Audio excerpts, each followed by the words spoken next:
રાજકોટમાં દિવાળી અને નૂતન વર્ષને લઈને રંગોળી સ્પર્ધાનું આયોજન વિવિધ રીતે કરવામાં આવી રહ્યું છે, ત્યારે શહેરના આજી વસાહત વિસ્તારમાં ખોડિયારનગરમાં બાળાઓએ રંગોળી સ્પર્ધા યોજાઈ હતી અને મુરલીધર ગ્રુપ દ્વારા રંગોળી સ્પર્ધાનું આયોજન કરવામાં આવ્યું હતું, જેમાં ગણેશ ભગવાન, આઈશ્રી મોગલમાં, આઈશ્રી સોનલમાં, મહાકાળીમાં સહિતના દેવી દેવતાઓની રંગોળી બાળકો દ્વારા નિર્માણ કરવામાં આવી હતી, જેમાં શિક્ષણ જગત, રાજકીય નેતાઓ તથા વિસ્તારના આગેવાનો સહિત મોટી સંખ્યામાં લોકો રંગોળી નિહાળવા ઉમટી પડ્યા હતા।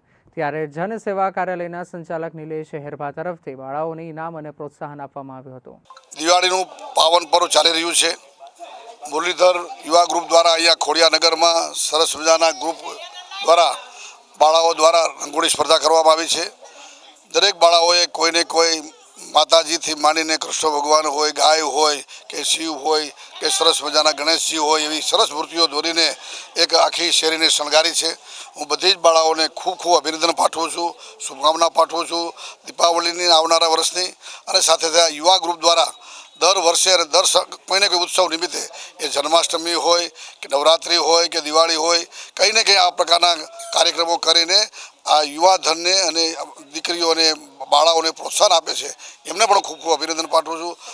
ફરીથી સમગ્ર પરિવારને, સમગ્ર ખોડિયારનગરના વાસીઓને, રાજકોટ વાસીઓને દીપાવલીની અને નવા વર્ષની ખૂબ ખૂબ શુભકામનાઓ। બધાનું આવનારું વર્ષ સુખ, સમૃદ્ધિ અને યશસ્વી રહે એવી પ્રભુ પરમાત્માને પ્રાર્થના। મૂંઝાયા છે। સતયુગમાં શ્રી રામ 14 વર્ષનો વનવાસ પૂરો કરીને પાછા આવ્યા ત્યારથી આપણા દેશમાં દિવાળીનો તહેવાર ઉજવાય છે અને આપણા ગુજરાતમાં પૂજાતા દેવી દેવતાઓ જેમ કે મોગલમાં, સોનલાઈ, સૂર્યનારાયણ, શ્રી કૃષ્ણ ભગવાન, શિવાજી, મહાકાળીમાં અને રામની અમે રંગોળી દોરી છે।